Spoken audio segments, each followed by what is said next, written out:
সবাইকে স্বাগতম আমাদের লেজ লার্নার ইউটিউব চ্যানেল থেকে। আজকে আমরা আপনাদের জন্য আরও একটি কাইনমাস্টার সম্পর্কিত টিউটোরিয়াল নিয়ে হাজির হয়েছি। আজকে আমরা আমাদের টিউটোরিয়ালে মূলত আলোচনা করব টাইমলাইন নিয়ে। চলুন আমরা শুরু করে দিই আমাদের টিউটোরিয়ালটি। হ্যাঁ, আমরা অ্যাসপেক্ট রেশিও চয়েস করলাম 16:9। আমরা এখন দেখতে পাচ্ছি মিডিয়া ব্রাউজারটি। আমাদের বেসিক ইন্টারফেসে আমরা মূলত যা দেখতে পাই সেটি হচ্ছে অ্যাকশন বার একেবারে লেফটে, তারপরে হচ্ছে টাইমলাইন বটমে, এরপরে হচ্ছে মিডিয়া প্যানেল রাইটে, অথবা মিডিয়া হুইলও বলা যায়, মিডিয়ার চাকা, যেটি চাকার মতো দেখতে সার্কেল আকার, এবং আরেকটি হচ্ছে প্রজেক্ট প্রিভিউ একেবারে সেন্টারে। আমি এগুলোকে হাইলাইটেড করে দিয়েছি অথবা চিহ্নিত করে দিয়েছি আপনাদের সহজে বুঝতে পারার জন্য।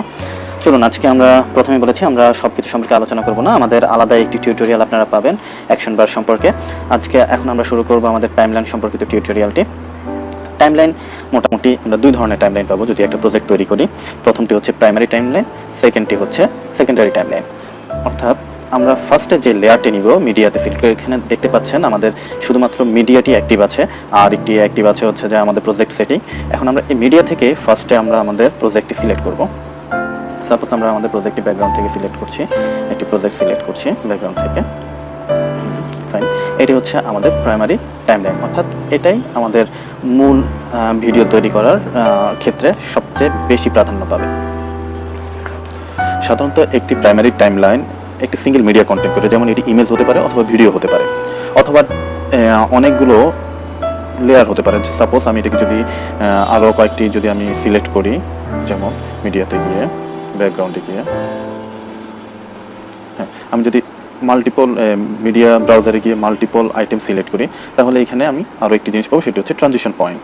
এই যে দেখতে পাচ্ছেন, এগুলো হচ্ছে ট্রানজিশন, প্রত্যেকটার অ্যাডিং প্লাস চিহ্ন দেওয়া, এইগুলো হচ্ছে ট্রানজিশন পয়েন্ট। এই ট্রানজিশন পয়েন্টগুলো কন্টেইন করে। তারপরে প্রাইমারি টাইমলাইনের আরেকটি বিশেষ ক্রাইটেরিয়া হচ্ছে এই প্রাইমারি টাইমলাইনের লেংথ যতটুকু, পুরো ভিডিওটির লেংথ তো ঠিক ততটুকুই হবে। এটা এর থেকে বাড়ানো যাবে না, কমানো যাবে না। আমরা কখনো সেকেন্ডারি টাইমলাইন দিয়ে আমার ভিডিওটির টাইমটা বাড়াতেও পারবো না, কমাতেও পারবো না। আমার প্রাইমারি টাইমলাইনের উপর বেস করে আমার পুরো ভিডিওটির লেংথটি ডিপেন্ড করবে। তারপরে প্রাইমারি টাইমলাইনের লেংথ কখনো সাধারণত 1 সেকেন্ডের নিচে হবে না, অর্থাৎ প্রাইমারি টাইমলাইন কখনো can not be shorter than 1 second.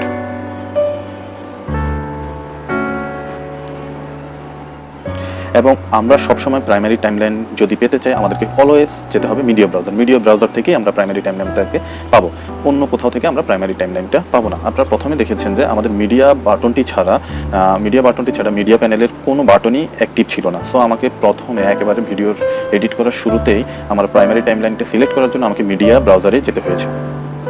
এই হচ্ছে প্রাইমারি টাইমলাইন সম্পর্কিত বেসিক ধারণাগুলো। এরপর যদি আমি একটি সেকেন্ডারি টাইমলাইন সিলেক্ট করি, সেকেন্ডারি টাইমলাইনগুলো কি হতে পারে? সেকেন্ডারি টাইমলাইনগুলো হতে পারে যেমন কোনো ইমেজ হতে পারে, তারপরে হতে পারে যে কোনো লোগো হতে পারে, কোনো অডিও ক্লিপস হতে পারে। এই ধরনের বিষয়বস্তুগুলো আমার সেকেন্ডারি টাইমলাইন হিসেবে আমি সিলেক্ট করতে পারি।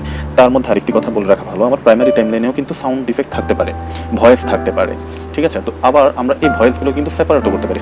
তাকে যখন আমি সেপারেট করবো, তখন সে সেকেন্ডারি টাইমলাইনে চলে আসবে ভিন্ন ভিন্ন লেয়ার হিসেবে। সেকেন্ডারি টাইমলাইন, প্রাইমারি টাইমলাইন একটা হতে পারে, সেকেন্ডারি টাইমলাইন অনেকগুলো হতে পারে, মাল্টি লেয়ার্ড হতে পারে। এটা হচ্ছে প্রাইমারি টাইমলাইনের সাথে সেকেন্ডারি টাইমলাইনের একটি ডিফারেন্স।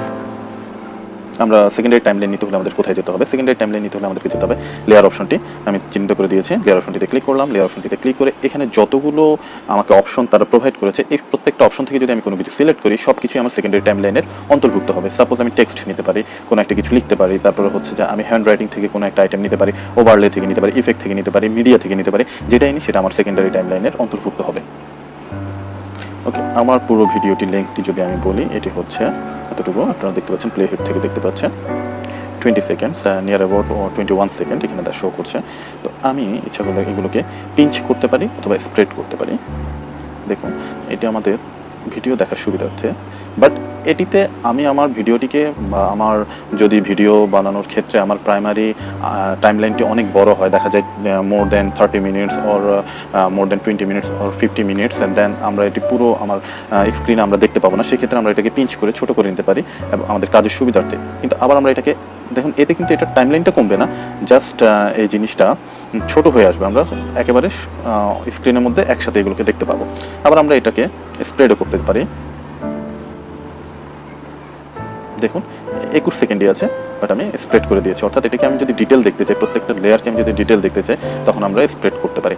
তো এক্ষেত্রে আমাদের ফিঙ্গারগুলোকে ইউজ করতে হবে। আমরা স্ক্রিনের মধ্যে, সাধারণত টাচ স্ক্রিনের মধ্যে দুটি ফিঙ্গারকে পিঞ্চ করে ছোটো করে আনতে পারি, আবার দুটো ফিঙ্গারকে স্প্রেড করে আমরা এটাকে জুম করতে পারি বা স্প্রেড করতে পারি।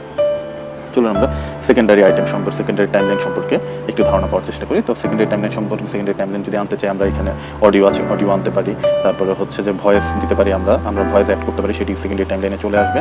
আর লেয়ার অপশনে যেতে পারি, লেয়ার অপশনে গিয়ে আমরা সেকেন্ডারি টাইমলাইনটা আনতে পারি। মিডিয়া থেকে আনতে পারি, ইফেক্ট আনতে পারি বিভিন্ন ধরনের, তারপরে ওভারলে আনতে পারি, এরপর টেক্সট আনতে পারি। হ্যান্ডেলে আমরা টেক্সট নিয়ে আসলাম একটি।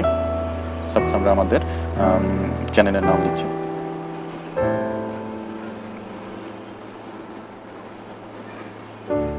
সাবস্ক্রাইব লেজ লার্নার দিলাম, ওকে। দেখতে পাচ্ছেন সাবস্ক্রাইব লেজ লার্নার, এবং ঠিক নিচে প্রাইমারি টাইমলাইনের নিচে আরেকটি লেয়ার চলে এসেছে, সেটা হচ্ছে সেকেন্ডারি টাইমলাইন। তো এটিকে আমরা বড় করতে পারি, ছোট করতে পারি। যদি টেক্সট নিই তাহলে টেক্সটের এখানে বড় হাতের এবং ছোট হাতের দেখতে পাচ্ছেন, এই জায়গায় গিয়ে আমরা বিভিন্ন ধরনের ফন্ট সিলেক্ট করতে পারি।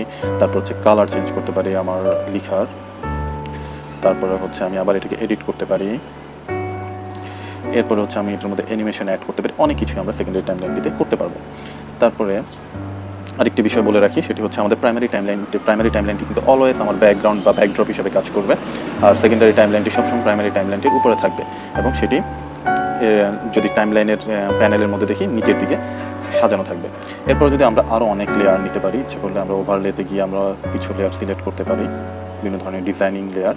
দেখুন সেটি আমার সেকেন্ডারি টাইমলাইনের প্রথম লেয়ারের পরে এটি অ্যাড হয়েছে। এভাবে আমরা যদি আরও অনেকগুলো সেকেন্ডারি টাইমলাইনের ক্ষেত্রে বলছি, আরও অনেক লেয়ার অ্যাড করতে পারি, সবগুলি সেকেন্ডারি লেয়ারের মধ্যেই অন্তর্ভুক্ত হবে, এবং প্রত্যেকটা একটার পর একটা ভার্টিক্যালি সাজানো থাকবে। এই জিনিসটি করা হয়েছে সাধারণত বেটার স্পেস পাওয়ার সুবিধার জন্য এই জিনিসটি করা হয়েছে। তারপরে আমরা অ্যাকশন বার সম্পর্কে আমাদের আরও একটি টিউটোরিয়াল আছে, সেখানে আমরা অ্যাকশন বারের কাজগুলো দেখিয়েছি। অর্থাৎ টাইমলাইন কোনটি আগে থাকবে, কোনটি পরে থাকবে, আমরা সেটি সিলেক্ট করে দিতে পারি। টাইমলাইনটিকে সিলেক্ট করলে আমরা কোনটিকে ফরওয়ার্ডে আনবো, কোনটিকে আবার ব্যাকওয়ার্ডে আনবো, সেটি সিলেক্ট করে নিতে পারি। এরপর আমরা আরেকটি অপশনে যাই, সেটি হচ্ছে প্রাইমারি টাইমলাইন নিয়ে। প্রাইমারি টাইমলাইনের একটি টাইমলাইনের মধ্যে অনেকগুলো আমরা ক্লিপস নিয়েছি। এই ক্লিপসগুলো একটি থেকে আরেকটি, সাধারণত নর্মাল একটা থেকে আরেকটি চেঞ্জ হওয়াটাকে আমরা ট্রানজিশন বলছি। এই ট্রানজিশনটি নর্মালি যদি কোনো কিছু সিলেক্ট না থাকে, এটি জাস্ট বাই ডিফল্ট একটা পর একটা নর্মালি চেঞ্জ হয়। কিন্তু আমরা ইচ্ছে করলে এই ট্রানজিশন পয়েন্ট, এই প্লাস দেওয়া পয়েন্টটাকে সিলেক্ট করে আরও দারুণ কিছু ট্রানজিশন ইফেক্ট দিতে পারি। তো এই ট্রানজিশন ইফেক্টগুলো আমরা যদি এই অ্যাপসটির মধ্যে বাই ডিফল্ট অনেকগুলো ইফেক্টই আমরা এই যে ট্রানজিশন ইফেক্ট লেখা আছে এখানে পেয়ে যাব। আবার আমরা চাইলে গেট মোড লেখা আছে এই ট্রানজিশন স্টোরে গিয়ে আমরা নিজের পছন্দ মতো আরও অনেকগুলো ট্রানজিশন ইফেক্ট নিয়ে আসতে পারি, ডাউনলোড করতে পারি। সাপোজ আমরা এখান থেকে একটি সিলেক্ট করছি, এখান থেকে এটি সিলেক্ট করলাম। দেখুন আমাদের প্রিভিউ সেকশনে দেখাচ্ছে এটি কেমন হবে, এবং এখান থেকে আমি আবার সময়টাও সিলেক্ট করে নিতে পারি, অর্থাৎ আমার ট্রানজিশন হতে কতক্ষণ লাগবে। আমি যদি চাই একটু স্লোলি হোক তাহলে সে স্লোলি হবে, আবার যদি আমি সময়টা কমিয়ে দিই তাহলে খুব দ্রুত ট্রানজিশন ঘটবে। সাপোজ আমরা এটা নিলাম, সিলেক্ট করলাম, আমরা একটু চালিয়ে দেখি, প্লে হতে বিষয়টি চালিয়ে দিলাম, দেখুন একটু একটু যাচ্ছে। ঠিক এভাবে আমরা আরও ট্রানজিশন ইফেক্ট এখানে অ্যাড করতে পারি। তো আজকের মতো আমাদের টাইমলাইন সম্পর্কিত টিউটোরিয়ালটি এখানেই শেষ করছি। সবাই ভালো থাকবেন, সুস্থ থাকবেন। আর যারা আজকে আমাদের চ্যানেলটিতে নতুন, তাদেরকে অনুরোধ করছি আমাদের চ্যানেলটি সাবস্ক্রাইব করবেন আরও নতুন সুন্দর টিউটোরিয়াল পাওয়ার জন্য, এবং অবশ্যই কমেন্ট এবং লাইক করতে ভুলবেন না, এবং আপনাদের কোনো পরামর্শ থাকলে কমেন্ট সেকশনে সেটা আমাদেরকে জানিয়ে দেবেন। তো সবাই ভালো থাকবেন, সুস্থ থাকবেন। আর আজকের মতো বিদায়।